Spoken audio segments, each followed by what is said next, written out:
crêpes.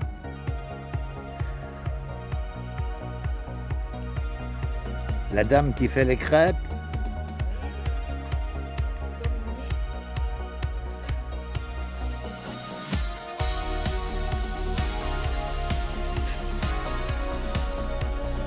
Que je suis arrivé ici et le concept c'est que je fais du petit fruit rouge que je transforme dans un laboratoire pour faire des jus de fruits. J'ai plusieurs parcelles puisque j'ai 4 hectares en tout, mais je cultive 1,5 hectare disséminé sur 10 petites parcelles. Là on est sûrement sur une parcelle qui fait un demi-hectare. Et cette parcelle là on peut voir donc la végétation qui a à peu près 10-12 ans et il n'y avait donc rien à part des clôtures et des vaches. Et le gros chêne qu'on voit là, c'est le seul arbre qui avait, enfin le seul végétal en arbre qui était présent sur la parcelle. Donc tout le reste, c'est un peu moi qui l'ai mis en place et qui l'ai créé. Donc ce qu'on va faire, on regarde un peu le verger. Donc là, le verger, c'est un verger traditionnel, poire, pommes, mirabelle, et reine claude, prune. Bon alors tout ce qui est prunier, c'est un peu de mal à vivre parce qu'on est sur des sols un peu trop riches en eau en hiver. Ils ont du mal à bien rentrer dans le sol. Les poiriers c'est pareil, ils souffrent un peu malgré que j'ai essayé de les planter un peu sur des petites buttes. Mais les pommiers donnent bien. Voilà. Et vous, votre spécialité, c'est les fruits rouges. Alors, ma spécialité c'est le fruit rouge puisque je fais à peu près 1 tonne à 1,5 tonne de petits fruits rouges. Ça c'est à peu près la moyenne annuelle. Ok. Et sur cette parcelle que vous voyez là, en fait, donc c'est la parcelle qui a mon lieu de vie où je vis du coup et qui a le laboratoire de transformation que vous avez déjà vu tout à l'heure. Ok. Et par contre ici j'ai décidé de dessiner un peu le paysage et toutes les zones de culture, c'est pas très gros mais il faut imaginer que c'est un peu comme du patchwork, c'est des petites zones de 10 mètres par 10 mètres, de 8 par 8, enfin c'est des petites surfaces. Sur ces petites surfaces j'implante une espèce, donc là au bout de 12 ans on ne voit plus que du cassis et de la groseille sur cette parcelle parce que tout ce qui est framboise a eu beaucoup de mal ici à cause des excédents d'eau en hiver. La framboise n'a pas trop supporté, je le savais déjà mais j'ai quand même fait des tests. Et concernant la fraise, j'ai déjà utilisé la surface dédiée à la fraise, donc là les parcelles sont au repos. Ok. Après dans les cultures, là on peut regarder, il y a les aulnes glutineux. Donc moi j'ai implanté tous ces grands arbres en plein centre des cultures, ils sont présents dans toute la parcelle. Les aulnes glutineux, je les aime beaucoup, ils sont totalement adaptés à mes sols. Ils vont perforer la couche argileuse en profondeur, bien aider au drainage. Ils sont en lien avec la bactérie Rhizobium, malgré que c'est pas une légumineuse, mais donc il y a de l'azote atmosphérique qui est créée grâce à cette bactérie. Ils ont des feuilles dites de qualité améliorante, donc ça, en gros c'est de la bonne salade, hein, c'est pas de la feuille de chêne, c'est de la feuille d'aulne. Et globalement ça commence à devenir intéressant, c'est-à-dire moi j'ai réfléchi à une assiette, donc une assiette au sous-sol qui fait à peu près 3-4 mètres de diamètre, qui va enrichir la végétation en dessous. Et j'essaye aussi de réfléchir à une assiette aérienne. On la voit là, elle commence à devenir intéressante. Et l'arbre n'est pas encore adulte, ils n'ont que 10-12 ans. Donc ils sont encore jeunes. Et par contre, c'est des essences qui ne vont pas vivre extrêmement longtemps. Globalement, c'est 80 ans, 100 ans. Donc ils sont vite sujets, on va dire, dès qu'il y a un pathogène X ou Y, ils vont vite décliner, quoi. Okay. Mais c'est des essences qui ont enfin, je les aime beaucoup pour leur rapidité d'amélioration des sols. Voilà. Okay. Concernant derrière, on a des haies. Donc la haie, c'est pareil, c'est moi qui l'ai implantée. Donc elle est assez intéressante. On a de plus en plus de richesses écologiques qui s'installent. On a les mares aussi qui sont là. Donc le concept, c'est d'avoir des zones de culture, mais qui sont pas très grosses ici, mais d'avoir surtout un biotope incroyablement riche qui nous permet de ne pas faire d'action X ou Y de soins sur mes plantes. Et les plantes, en fait, elles vont témoigner, là, comme on le voit ici. Là, on a un cassissier, là, on en a d'autres. Là, celui-là, par exemple, il est en mauvais état. On essaye de se comprendre, mais moi, j'ai pas envie de comprendre. Je vois, il est en mauvais état. Je ne l'ai pas, alors, cet hiver, je ne l'ai pas remarqué, mais on pourra donc le ratiboiser pour voir s'il réagira. Voilà. Mais il peut y avoir plusieurs facteurs. Peut-être un des facteurs principaux qu'il y a ici à la ferme, c'est le campagnol qui vient bien des fois profiter des racines, des choses comme ça. Donc là, il pourrait y avoir par exemple un manque de racinement. Mais globalement, quand on regarde la placette, c'est beau. c'est assez beau. Quand on voit, moi je fais 1m80, moi les cassissiers ils font quasiment ma taille. Hein. Ben Donc, oui. voilà, c'est quand même relativement très chouette. Et donc ils ont 12 ans à peu près, et mais bien sûr on les taille, donc les tailles c'est assez personnel. Moi j'aime bien que la plante développe sa branche jusqu'à une branche de cassis ou de groseillier, on va dire que ça peut aller jusqu'à 7, 8, 10 ans. Ouais. Donc il va faire un axe qui va pousser, l'axe va faire un axe secondaire, l'axe secondaire va encore faire un autre axe, on peut avoir comme ça plusieurs axes, et la branche va s'assécher, donc là c'est là que vous intervenez. Donc on voit par exemple là ici ça s'assèche, on voit une zone qui s'assèche, donc je ne l'ai pas vu cet hiver, je ne l'ai pas coupé, mais le concept c'est d'aller la couper en bas au profit de jeunes qui arrivent, qui sont là, et qui vont même repartir du pied. Et globalement il faut essayer d'avoir entre 20 et 30 brins, comme je dis. Donc un brin, 2 brins, 3 brins, 4 brins. Ah oui. Voilà, il faut essayer d'avoir un... Ben, si le sujet n'arrive pas à avoir ça, c'est que il est... c'est un peu comme nous, c'est-à-dire qu'on est plus ou moins résistant, on est plus ou moins gros, fin, moyen, donc les végétaux sont pareils. Donc il y en a qui sont très très beaux, comme des grands sportifs comme Schwarzenegger, et il y en a des tout rachitiques, là, qui sont tout moches, quoi. Mais ça c'est normal. Mais globalement, on peut voir quand même qu'ils sont plutôt en bonne santé. Ils sont en bonne santé, les trois. Ici, on a des groseilles. Donc moi, je cultive différents types de groseilles. Je voulais juste remarquer, je ne sais pas si avec ta caméra, tu arrives à le voir, on voit que ça monte doucement. Petit ici et grand vers la haie. Je voulais juste faire un... Je n'ai aucune explication, parce que je n'ai pas envie d'en avoir, c'est juste que je fais un constat. C'est une vérité. Plus ils sont proches de la haie, plus ils sont beaux. Ah oui. Voilà. Ah Plus oui, ils sont proches du centre, plus ils sont pas beaux. Voilà, c'est assez intéressant. Bon, alors du coup, je laisserai à tous ces internautes prendre leurs propres conclusions. Voilà, voilà. Donc, ce qui voudrait dire en conclusion que la haie les protège. Ah, j'ai aucune conclusion à donner parce que je ne veux pas donner de supposition. Voilà. Mais là, une chose est sûre que j'ai appris dans mes études et grâce au végétal, c'est que un arbre seul, il a du mal. Voilà. Une forêt, ça marche beaucoup mieux. Ça marche beaucoup mieux. Donc, voilà. À partir de là, voilà. Là, on a donc de la groseille blanche.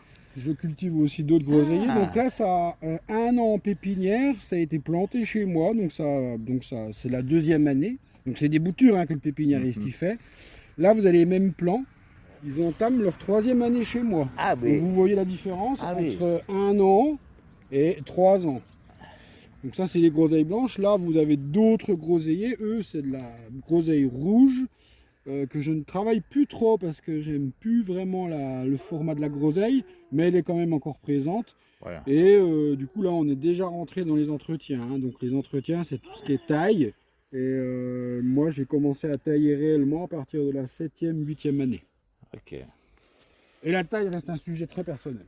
Les poteaux, là, qu'on voit. Les poteaux, donc là, il y a une ancienne zone qui faisait 20 mètres par 10 mètres de large. C'était une framboiseraie. Elle a donné pendant 5 ans. La zone qui faisait 20 mètres par 10 oui, je dis 10 mètres, mais il y avait 5 rangs. Hein. Ça me donnait en gros 50 kg de framboises par an. Donc c'était assez intéressant. Elle a commencé à décliner, j'ai décidé de l'arracher. Je l'ai mis en repos, la terre, pendant 2-3 ans. Et là, j'ai décidé de replanter un peu de groseille et un peu de mûr. Donc là, il y a 15 mûriers. 15 mûriers donc sans épines qui vont se développer petit à petit. J'espère 30 kg sur cette zone-là annuelle pendant plusieurs années. Ok. Voilà. Après, les limites de la propriété, là vous voyez les haies, mais là ce qu'on ne voit pas c'est les saules. Donc derrière on voit des saules qui ont été en plus ou moins entretenus. Donc il y a des sauleraies qui ont vraiment un rôle au niveau du génie végétal. Et là, on peut en voir qui ont été taillées. Taillées parce que je vends de la bouture de saule pour les gens qui veulent faire de la vannerie, parce que ce sont des saules de vannerie. Ah, ok. Donc ils sont là, donc moi je fais, ça délimite un peu la limite de propriété, et je fais de la trogne de saule. Donc là, celle-là, c'est déjà la deuxième fois que je la prends en entretien, quoi. Ok. Donc, et si toutefois j'ai besoin de matière carbonée pour la broyer, ben j'ai de la c'est comme on dit, ça fait vite de la biomasse. Ok. J'aime bien ça. Allez. Et après, je vais vous montrer les saules, qu'est-ce qu'on peut en faire dans l'amusement. Donc là, vous voyez une espèce de cabanette, Oui. une espèce d'igloo. Ça a 2 ans. Donc c'est fait avec de la grosse branche de saule. C'est pour montrer qu'on peut se faire des petits abris. Donc ça, il n'y a rien de très original, mais on peut faire beaucoup de choses avec le saule. Ouais. Et bon, j'ai pas le temps de m'en occuper, mais ça a été fait très rapidement, mais on peut voir comment c'est joli, c'est beau. Ah oui, ça fait une Voilà, ça fait une petite cabanette. plus. Voilà, plus c'est vivant, quoi. Oui, voilà. Donc voilà un petit peu la visite, après on retourne dans le labo. Donc le labo c'est bon, vous avez fait, non? Non, je sais pas. Qu'est-ce qu'il a? Il donne des explications. Bah c'est les explications que je vous ai données tout à l'heure. Ouais, mais bon, comme voilà, j'ai pas voulu prendre là-bas. Ah oui. Et bien là en fait le labo, en l'occurrence, c'est là où je transforme mes fruits. Et moi mes fruits, donc la période de récolte c'est le mois de juin. Tous les fruits sont congelés. Ah oui, ok. Comme ça, je peux être serein pendant la période des récoltes et je transforme à ma demande. Voilà.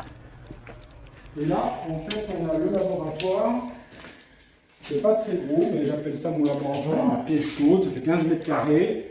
Et le concept, en fait, c'est de sortir les fruits des congélateurs. Quand ils sont décongelés, je les passe dans un outil qui s'appelle Coupe C80, c'est une raffineuse. J'ai plusieurs tamis.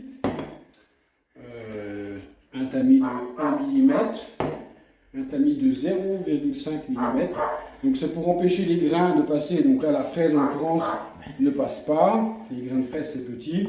Là, les grains de framboise ne passent pas, ou groseille. Après, j'ai donc de la pulpe. Et grâce à cette pulpe, j'ai fait la confection d'un produit donc, qui est une boisson, en fait. C'est pas un jus de fruits, c'est une boisson. Là, on a un modèle de ce que c'est une framboiseraie à peu près en état de récolte. Donc, on ne voit pas grand-chose, hein, mais c'est là. Là, on a une petite matinée de récolte. On a les récolteurs qui sont là, en train de cueillir des cassissiers, là, je crois. Et voilà, c'est un peu comme les vendanges comme les raisins, hein, donc ça dure 3 semaines chez moi. Ah oui, quand même. Oui, puis j'embauche des saisonniers pendant ces 3 semaines-là, essentiellement que le matin. Voilà. Parce que l'après-midi, je ne récolte pas les fruits, parce que comme ils doivent aller au congélateur, ça fait déjà beaucoup de poids à donner. Voilà. Et voilà. Ben, super cool. Je t'en prie. Donc vous avez les fruits non transformés dans les congélateurs, donc on voit les congélateurs. Je peux même montrer à quoi ça ressemble dedans, hein, c'est pas interdit. Donc là, j'ai 5 congélateurs de 350 litres à peu près, et puis du coup, là, vous avez de la groseille, c'est donc des big bags. Donc comme c'est des fruits ronds, ben, je les mets comme ça dans des big bags. Un big bag comme ça, c'est 70 kg de groseille. Ah oui. Vous avez la framboise qui est là. Les mûres, donc les framboises, les mûres, tout ça, je les pose. Je les mets dans des sachets parce que ça a une tendance à fuir. Ok. Et le cassis, la fraise, les autres fruits, c'est pareil. Voilà. Et après, vous les transformez. Du coup. C'est ça, je transforme. Une fois qu'ils sont transformés, ils sont dans, Et le produit fini. dans un contenant, qu'il soit petit, grand, moyen. Voilà. Ah oui, vous faites même des poches. Oui, ça c'est parce que j'ai des excédents. Vous avez essayé cette fameuse carte bancaire ou pas? Ça marche, oui. Le téléphone à téléphone, parce que ça marche. Alors, différents produits. Hein.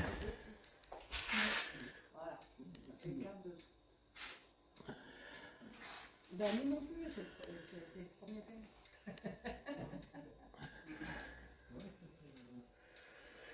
Fraises. Là, il y a 2 personnes que je viens de voir passer. Framboise. Groseille, framboise. En dessous de 4,5. Silence. Au-delà de 4,5, vous stérilisez. C'est une règle incroyable. Vous allez mesurer aussi les températures. Ah oui, vous vous demandez. Et le temps d'embouteillage. Parce que vous pouvez être à 85 degrés et vous allez faire 0,5 secondes. Donc la pasteurisation ne marchera pas. Voilà. En fait, c'est tout un process. Et le process, l'État ne va pas vous demander quoi que ce soit. Ils vont vous demander de vérifier votre process en envoyant tout en analyse laboratoire, vérifier que les agents pathogènes sont bien non présents et que tout se passe bien. Donc il m'a fallu un petit bout de temps pour vérifier tout cela. Et après, ils viennent vous contrôler. Ils viennent surtout contrôler votre process de suivi. Est-ce que vous pouvez me sortir le numéro de l'obidule? Ah oui, d'accord, ça a été le jour, telle température, tant de poids, tant de sucre, les mesures étaient comme ça. Donc ça, ils viennent vérifier ça. Ça, vous devez le justifier. Mais globalement, les petits fruits rouges, ça se pasteurise très très bien. J'ai encore jamais tué personne. Si vous avez d'autres questions, c'est le moment. Après, je vous abandonne. Monsieur, je vous écoute. Ben non. Allez-y, allez-y, je vous écoute. Vous avez fait le tour? Oui, oui, c'est ça. Ok.